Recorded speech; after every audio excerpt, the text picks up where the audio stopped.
Ce soir, on va parler de comment trouver des clients sur Fiverr et sur Upwork. C'est une question, c'est un épisode qui a été inspiré par une question que l'un de vous m'a posée et qui m'a demandé spécifiquement, ok, Jolie, ça fait un moment que j'essaie de trouver des clients, je suis un infopreneur, je suis un freelance et j'ai du mal à y arriver sur Fiverr et sur Upwork. Qu'est-ce que je fais mal? Comment est-ce que je peux m'assurer en fait de maximiser mes chances si je veux trouver des clients sur ces différentes plateformes? Et ce soir, je veux qu'on en parle parce que si tu offres un service en ligne, si tu offres une expertise en ligne, les plateformes telles que Upwork, Fiverr, Malt, il y en a pas mal, il y en a pas mal dans les vidéos que j'ai fait par le passé, j'en parle.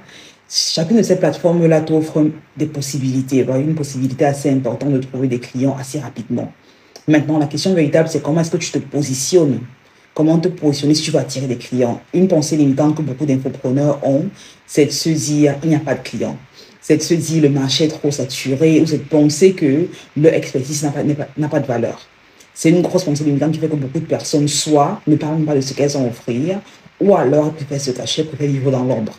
Et on veut littéralement éteindre ces deux symptômes-là. Right? On veut, si tu es quelqu'un qui a tendance à te cacher, que tu as tendance à minimiser les compétences que tu as, ou tu as tendance à te dire, ok, j'ai des compétences, on demande, c'est vrai, mais à quoi bon les faire valoir? Parce que de toute façon, ma niche est saturée. C'est une grosse pensée limitante qu'il est impératif que tu enlèves, right? Que tu enlèves littéralement si tu vas au niveau supérieur. Et donc, quand il s'agit de trouver des clients sur Upwork et sur Fiverr, la première chose que tu vas avoir à l'esprit, right? Et je le dis parce que ça fait aujourd'hui 5 ans que je perds en ligne. J'ai accompagné des centaines d'entrepreneurs et je les ai aidés justement à lancer l'activité en ligne et à la développer à un niveau 6 chiffres, 7 chiffres par an de chiffre d'affaires.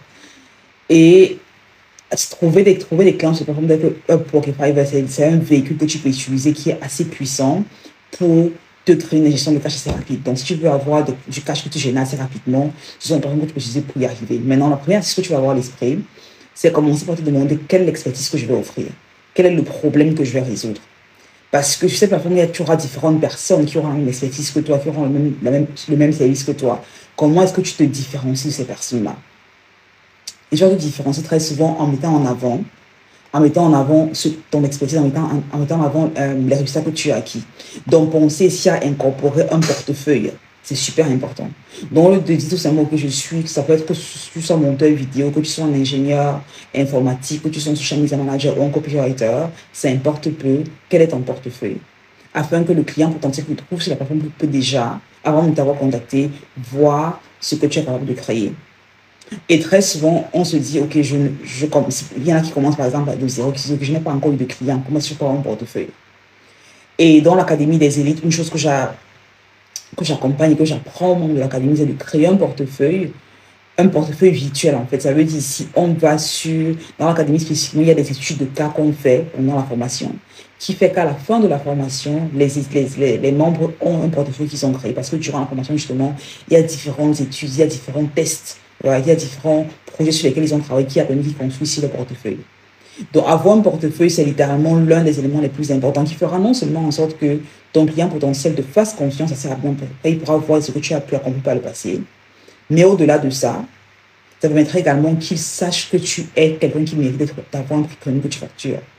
Très souvent, la question de j'ai le sentiment que les clients avec qui je parle ne sont pas prêts à payer mes services ou me disent à chaque fois que mes prix sont beaucoup trop élevés, me disent qu'ils doivent y réfléchir avant d'acheter par la suite. Très souvent, ce feedback que tu reçois vient du fait que le client n'est pas sûr que tu mérites le prix que tu demandes. Il n'est pas sûr si c'est un investissement judicieux de te payer le prix que tu demandes. Du coup, il est sur la défensive. Par contre, si tu as un portefeuille que tu veux mettre en avant, ça fait qu'automatiquement, le client se dit, tu sais quoi, sur la base des résultats que cette personne fait valoir, c'est quelqu'un à qui je peux faire confiance. C'est quelqu'un avec qui je peux travailler. Donc, créer un portefeuille, ça peut être un portefeuille, un format PDF, ça peut être un format PPT, une présentation sur un document PowerPoint, ça peut être un portefeuille en format vidéo qui est encore mieux, car ça montre qui tu es, ça montre ton énergie, ta personnalité. Right. Et donc, quand on parle ici de portefeuille vidéo, ça ne veut pas dire que tu vas faire une vidéo d'1 heure ou de 30 minutes. Tu vas littéralement faire une vidéo de 60 secondes qui te présente, qui parle des résultats que tu as été à accomplir, qui parle rapidement de ton expertise. Quelle est la valeur ajoutée que tu vas leur apporter? Parce qu'encore une fois, ici, quand je dis très souvent, lorsque tu opères comme indépendant, le client, quand il travaille avec toi, il est en train de, surtout quand le modèle que j'apprends qui est ici, d'être payé en amont. Parce que la plupart des infopreneurs se font payer en aval. Ça veut dire ici, ils travaillent d'abord et après ils demandent d'être rémunérés. Et le modèle que j'enseigne et que je partage avec les membres de l'académie, c'est être payé en amont. Et ce que tu es payé en aval derrière, c'est vraiment la performance que tu as, ce que tu as pu apporter à tes clients. OK. Donc, lorsque tu as justement ce portefeuille que tu as, un portefeuille vidéo, un portefeuille PDF, tu l'attaches à ton profil. Donc, ça, c'est vraiment la première astuce. Et sur Upwork, tu as une fonction qui est vidéo introduction, qui te montre littéralement l'importance de l'avoir. Donc, aussi bien sur Fiverr que sur Upwork, tu peux le faire. La seconde astuce ici va vraiment consister à avoir ici différents packages que tu offres pour un même service, pour un même gig. Et c'est une erreur que je vois beaucoup de freelance, beaucoup d'infopreneurs, beaucoup de consultants indépendants commettre et qui plombent littéralement leurs revenus. Ça veut dire qu'il faut avoir plusieurs packages pour un service en particulier. Ça veut, par exemple, si tu offres un service comme Social Media Manager, si c'est l'expertise que tu as, tu peux par exemple avoir le service que tu crées, qui est par exemple la création de contenu et peut-être publication du contenu de façon optimisée sur votre profil. Maintenant, pour ce gig en question que tu as créé sur ta page, tu vas avoir différentes offres. Donc, tu as l'offre basique, tu as l'offre premium et tu as l'offre VIP. Ça peut être, par exemple, dans ton offre VIP, tu peux dire, OK, je vous aide à créer 30 posts et je vous aide également à créer des graphiques. Ça peut être ça, ton offre basique. Ton offre premium peut être que je vous ai créé un calendrier de contenu sur les 60 prochains jours. Je crée les graphiques, mais également les descriptions qui vont venir derrière. Ça, c'est ton offre premium. Ton offre VIP peut par exemple être, OK, je crée le contenu, je fais les recherches, je crée les graphiques, je crée les descriptions, mais également je publie le contenu, je monitore la performance en fait. Et ça peut être sur 90 jours. L'avantage ici, c'est quoi? L'avantage, c'est vraiment que tu permets à tes clients de définir quelle offre leur convient le mieux. Quelle offre les convient le mieux. Parce que lorsque tu as une seule offre que tu as sur ton profil, en fait, c'est une décision de oui ou non. Ça veut dire soit ils disent oui à ce que tu leur offres, soit ils disent non. Mais il n'y a pas de juste milieu. Alors que très souvent, les clients ont besoin d'avoir, c'est comme quand tu vas au Starbucks. Right? On te dit, OK, quand tu dis, je veux par exemple un frappuccino, on te dit, OK, est-ce que tu veux le petit, tu veux le moyen ou tu veux le grand? Right? Pourquoi? Parce qu'ils te donnent ici des options en fonction de ce qui te correspond le mieux. Et donc, tu veux penser, même quand tu vas par exemple dans n'importe quel magasin très souvent, tu as l'option, le petit format, même quand tu veux acheter un parfum par exemple, tu as le format option de 50 ml, 100 ml et 200 ml. Donc, la marque te permet ici de choisir l'option qui te convient le mieux. Et c'est pareil pour toi quand tu vends ici ton service, tu veux ici te positionner ton service de sorte que tes clients puissent décider en fait, ah d'accord, je veux plutôt cette offre et pas celle-ci. Et ne pas seulement leur offrir une seule option.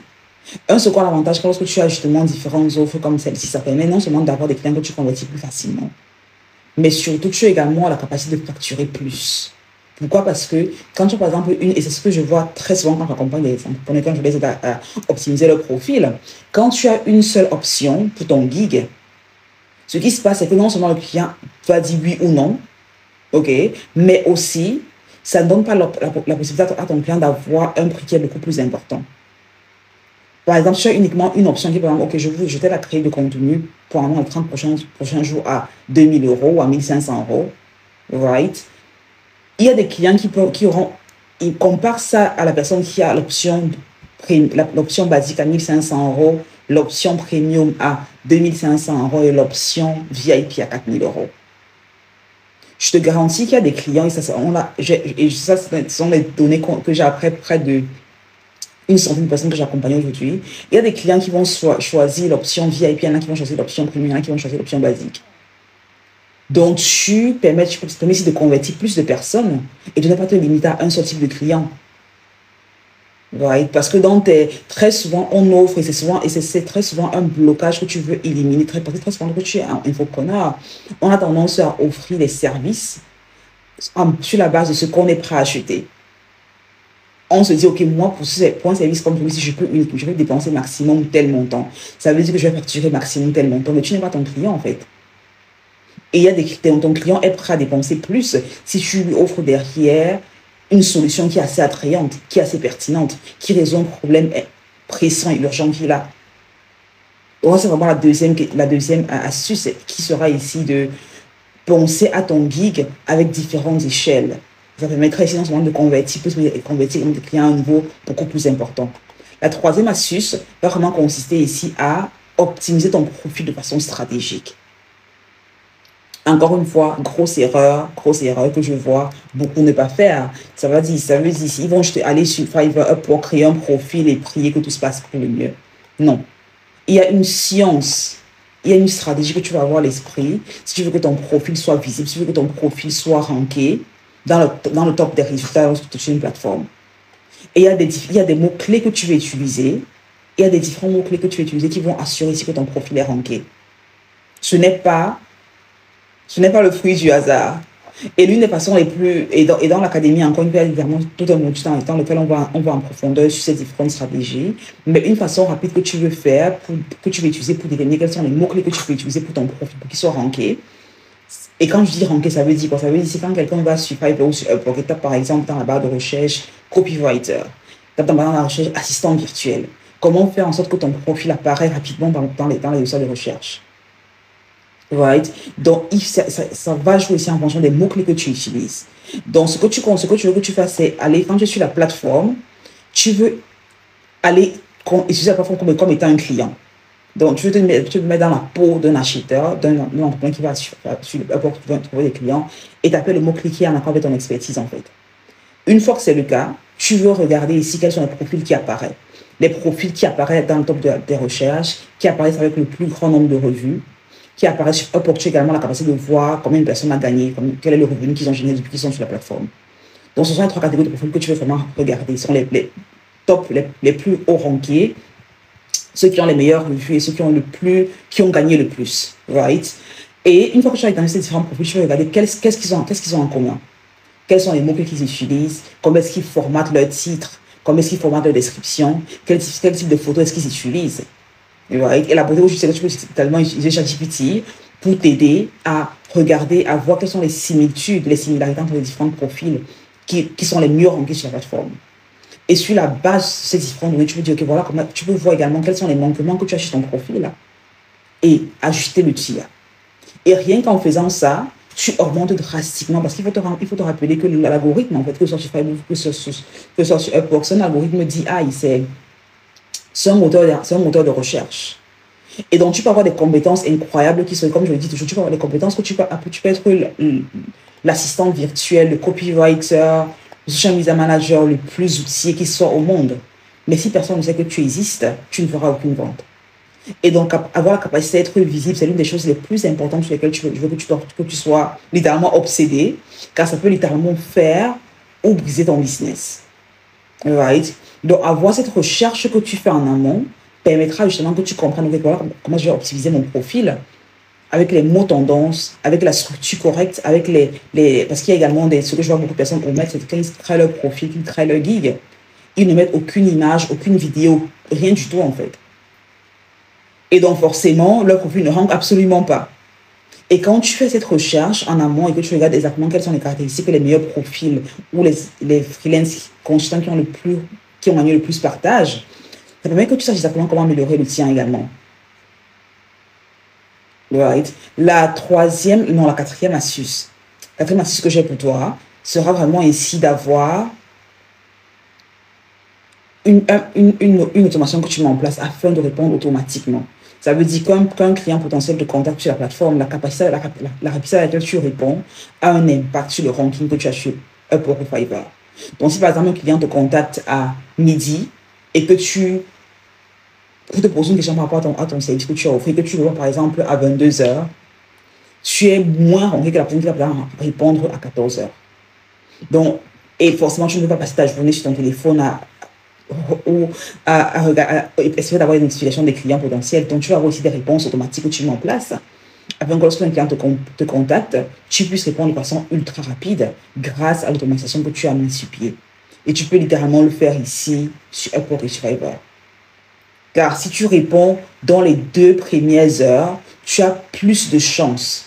Right? Si lorsque tu reçois les propositions, que tu réponds dans les 2 premières heures, idéalement dans la première heure, après que tu aies été contacté, tu as plus de chances d'être retenu pour le projet. Une personne qui va répondre 12 heures après, 10 heures après. Pourquoi? Parce que quand le client potentiel vient sur la plateforme pour chercher le consultant pour aider dans un projet en particulier, il faut que tu es conscient que cette personne a ressenti le problème depuis des mois ou depuis des semaines. Donc, il y a une urgence qu'il ressent à résoudre le problème. Ça veut dire, que j'ai vraiment besoin d'avoir un expert qui va m'aider dans ce domaine. Qui est-ce que je peux employer? Et donc, il est sur ces différentes plateformes. La personne qui répond, ceux qui répondront le plus rapidement ont forcément une plus grande chance d'être retenus. Donc, créer des réponses automatiques. Une que j'ai utilisée, c'est une dans laquelle je dis, ou du moins, quand j'utilisais beaucoup les plateformes il y a quelques années de ça, est-ce que mes mentis ont le plus grand succès lorsqu'ils utilisent, c'est vraiment dire, par exemple, merci pour votre message. Ça me fera un plaisir de vous aider dans tel domaine, dans autour de tel sujet, de telle expertise. Dites-moi exactement quels sont vos requis, quels sont vos, en anglais, requirements, quelles sont vos attentes, quelles sont vos attentes par rapport à ce projet. Rien qu'une réponse comme ça, très simple, permet que le client se sente vu, il se sent compris, il donne plus de détails et tu peux venir ici quelques heures après répondre de façon beaucoup plus concrète. Mais avant que tu ne sois là, tu as ton bot qui a déjà répondu. Tu as ton outil AI automatique qui a répondu à la première requête qu'il avait. Donc, voilà 4 astuces que tu peux utiliser pour aussi augmenter les chances de trouver des clients sur Upwork ou sur Fiverr. Beaucoup disent très souvent que j'ai créé le profil, je n'ai pas de contact, je n'ai pas de proposition que je reçois. Et très souvent, quand je fais ces audits, je me rends toujours compte que ça va vraiment derrière d'un profil qui n'est pas optimisé comme il se devrait. Et une fois que ton profil est optimisé comme il se devrait, avoir des clients devient beaucoup plus facile. Ça devient beaucoup plus récurrent. Et tu le fais de façon beaucoup plus calme également. Right? Donc, s'il y a des questions, laisse-les en commentaire. Je me ferai un plaisir d'y répondre. Car cette vidéo a été inspirée encore une question que j'ai reçue de l'un de vous. Partage-la avec une personne que tu veux voir réussir parce que, comme je dis toujours, sharing is caring. Right? Et on se retrouve très vite dans le prochain épisode. D'ici là, prends soin de toi et des siens.